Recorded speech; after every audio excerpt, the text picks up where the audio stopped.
Welcome to the deep dive. Today we are cracking open a really fascinating, though maybe a bit dense, essay by Stanley Cavell. It's called Aesthetic Problems of Modern Philosophy. Our goal here really is to unpack how Cavell uses ordinary language philosophy, building on Wittgenstein, to tackle this persistent problem that we talk, or maybe how we fail to talk, about art. We're going to dig into how what often called the crisis in criticism is, for Cavell at least, really a crisis of language. And right at the center of it all is this landmine, the heresy of paraphrase.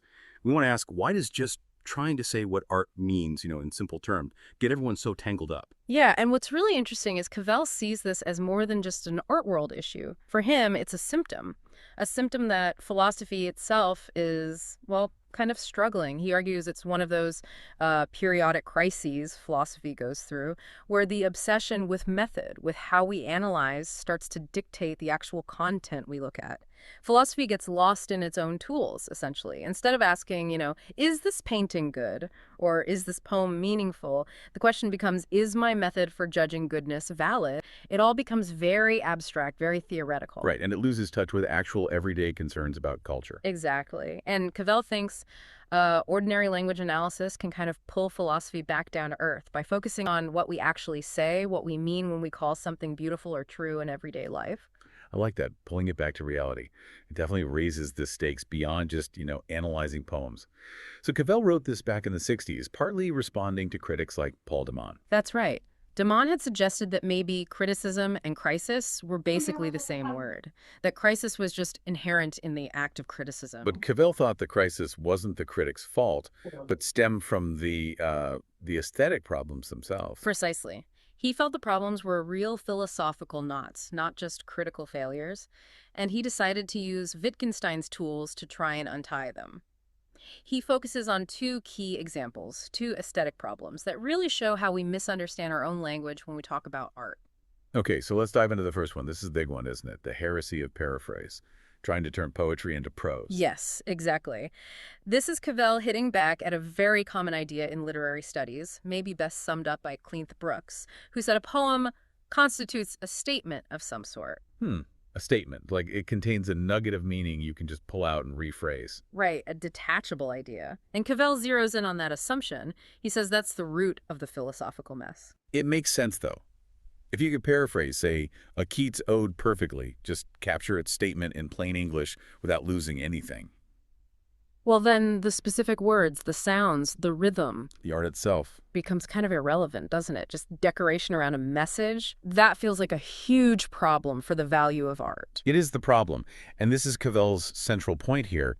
The paraphrase is absolutely not the core meaning. It's not the essence, the actual meaning, the structural integrity. It lives only in the specific, unique language the poet used, in the form. So accepting the paraphrase as the real meaning is basically ignoring the poet's actual achievement. Exactly. You're divorcing the content from the form, and in doing so, you miss what makes it poetry in the first place. You miss the art. Okay, so if paraphrase is doomed to fail, why do people keep trying it? Where does Cavell say the urge comes from? Well, he points out a couple places. One is sort of minor. When the meaning seems too obvious, he calls it the and so on problem. You try to paraphrase something perfectly clear, and you just end up saying the same thing, adding nothing, like stating the obvious. Right. But the second place, and this is where it gets much more interesting, is when the language is special. Metaphorical, idiomatic language that doesn't play by the standard dictionary rules. Ah, okay. Like metaphors. Yeah. Because our first instinct when we see, say, Juliet is the sun, Yeah. is to try and decode it, right? Yeah. Find the literal equivalent. Precisely. And Cavell says that's exactly where we go wrong. Take that classic example. Romeo says Juliet is the sun. We instantly get it in the context of the play, but then a critic comes along and tries to pin it down. First, a literal paraphrase, Juliet is a giant ball of burning gas, is just false, obviously. Obviously. But then, okay, maybe it just means she has similar qualities. She's bright, she's warm, she's the center of his world. That sounds more reasonable. It sounds reasonable, but Cavell argues that reducing it even to those concepts still misses the point. It loses the specific power of that exact phrase in that exact moment. The poetic force gone, it becomes generic. But hang on, if it's not literally true, and it's not just about listing qualities like bright or warm, surely there's an intended meaning. Maybe an emotional one. Isn't explaining the feeling behind it better than just saying, it's untranslatable. Well, Cavell would say trying to capture it as just a feeling also fails because, again, you're separating the message from the specific words used. The genius of the line, the reason it works, is because it uses language in a way that creates its own context, its own reality within the play. Huh. So the meaning is tied inescapably to those specific words. Yes. The truth of that expression, its poetic truth, dies the moment you try to substitute other words or reduce it to a dictionary definition or even just a psychological state like Romeo feels warm feelings. Okay, so the challenge for anyone talking about art is to recognize that the words in the artwork, especially poetry, often work outside the normal rules of everyday dictionary language. They create their own rules, in a sense. That's it, exactly. And this is where ordinary language philosophy becomes such a useful tool for Cavell. He learned from Wittgenstein that so many philosophical problems aren't really about the world itself, but about how we get tripped up by our own language. We don't understand the rules of the language games we're playing. Right. We don't really know what we say, as Cavell puts it, or what commitments we're making when we use words like beautiful or true or good. OLP isn't about just looking things up. It's about understanding the shared cultural agreement, the rules for how these words function in our lives. And when you clarify that language use, the philosophical problem often just dissolves. Often, yes. You realize the problem wasn't in the thing itself, the art, the moral dilemma, but in the confused way you were trying to analyze it. This core idea that the meaning is in the specific form, not some detachable content, Cavell applies this elsewhere too, Yeah. right? You mentioned music earlier. The second aesthetic problem. Yes, the atonality debate. It's a perfect follow-on. Think about arguments over whether really challenging atonal music like Schoenberg still has tonality or musical cadence. Yeah, people arguing if it counts as real music, basically. Exactly. And Cavell says those critics are making the exact same mistake as the literary critics trying to paraphrase poetry. They're looking for some external conceptual rule, some definition of tonality that they can apply like a checklist. Instead of just listening. Well, instead of recognizing that music, like language, is what Wittgenstein called a form of life. It's embedded in our culture, we understand it, we participate in it. So knowing what musical cadence is isn't about having a definition, it's about having experience within that musical culture. Precisely.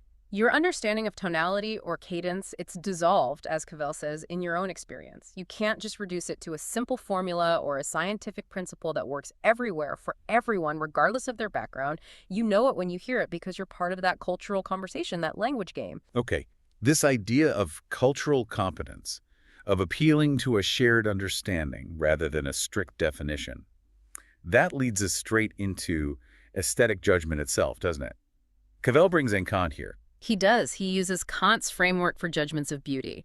When we say something is beautiful, according to Kant, and Cavell follows this, we're doing something very specific. We're demanding the assent of everyone. We're speaking with a kind of universal voice. Okay, but what does that mean practically? It's not like a scientific claim. No, definitely not. If I say that sculpture weighs 50 kilos, that's an objective fact. We can weigh it, verify it. Right, measurable. But saying that sculpture's beautiful isn't just subjective either. It's not the same as saying looking at the sculpture gives me pleasure. That's just a report about my internal psychological state. So the aesthetic claim, this is beautiful, is somewhere in between. Exactly. It's this strange middle ground. It makes a claim to universal validity. It demands agreement, but you can't back it up with logical proof or concepts in the way you can with a scientific fact. You're appealing to a shared sensibility, a community of taste, not to logic. But hold on. If I say Van Gogh's Starry Night is beautiful, and you, for some crazy reason, disagree, and neither of us can prove it with logic, isn't it still just subjective opinion at the end of the day? What's the real difference if we can't offer proof? The difference, for Cavell, lies in the seriousness and the nature of the claim being made. If I say, this wine is pleasant to me, I'm acknowledging it's just my personal feeling. End of story. Okay. But if I say, this wine is good or this painting is beautiful, I'm doing something more. I'm implicitly saying my judgment has validity, that it ought to be shared. I'm holding it up as meeting a standard. If you disagree, there's a tension. One of us, perhaps, is lacking something, taste, perception, understanding. That claim to universality, that demand for agreement, even without proof, is what makes it an aesthetic judgment, not just a statement of personal feeling. That distinction is really helpful. And it brings us to why you, listening, should care about sorting out aesthetic claims from, say, psychological reports. Because Cavell sees a danger here, right? When philosophy gets stuck trying to define beauty or artistic meaning and fails. It often retreats into psychology. Exactly. The question changes from the difficult one, what makes this artwork good, to the easier, safer internal one, why do I happen to like this? And that retreat into pure subjectivism is a problem because it stops us from engaging critically with our shared culture, with our shared standards, with the language we use together. Cavell has this wonderful illustration. He uses the goldfinch versus the canary wine. Right. Lay that one out for us. Okay, imagine we're walking. I point and say, look, a goldfinch. I can back that up with objective facts. It's bright yellow color, the black cap, the specific wing bars. We can check a bird guide. It's verifiable. It's empirical fact. Got it. Now imagine later I say, this canary wine is pleasant. It's different. I'm just reporting my own sensation, my feeling of pleasure. I can't really argue about it, and I can't prove you should find it pleasant too. It's purely subjective. Just how it hits you. Right. Now, the aesthetic claim is the third category. If I say, this canary wine is good, or this poem is true, or this music is moving, I'm in that middle zone again. Not pure fact, not pure feeling. Exactly. I'm not just reporting my feeling, I'm making a judgment. I'm appealing to shared standards of taste, to our common experience within the form of life, of wine appreciation, or poetry, or music. I'm asking you to assent, to see or taste what I see based on our shared cultural competence, not on a logical deduction. So what ordinary language philosophy does here is force us to take our own claims seriously, to understand what we're actually doing when we call something good or beautiful in this aesthetic sense, instead of just dismissing it as mere opinion or reducing it to a psychological explanation. That's the heart of it. Cavell wants us to recover the weight, the seriousness, the communal aspect of these judgments. When we make an aesthetic claim, we're not just talking about ourselves, we're making a claim about how things are in our shared world, even if we can't prove it like a math theorem. The difficulty isn't inherent in the art, it's in our philosophical reluctance to trust what we say and the shared criteria embedded in our language. It really shifts the perspective. So recapping, we've seen Cavell use this close attention to language to argue that art's truth, especially poetry's, is locked into its specific form. It can't be paraphrased away. And this so-called crisis of criticism is really a symptom of a deeper philosophical crisis, a failure to understand and trust our own ordinary language and the judgments we make with it. Absolutely. A failure to trust our competence within our own forms of life. Which leaves us with a final thought, something for you to mull over after this deep dive. If Cavell's right, if the things we value most, maybe not just in art but in morality, even in understanding each other, are deeply tied to the specific way we express them, resisting easy summary or abstraction. Resisting paraphrase. Resisting paraphrase, exactly. Then how much important knowledge, how much genuine understanding is fundamentally lost the moment we try to boil it down? The moment we try to create a universal, context-free version? Could it be that the most profound truths are precisely the ones that cannot be paraphrased? That's certainly something worth thinking about.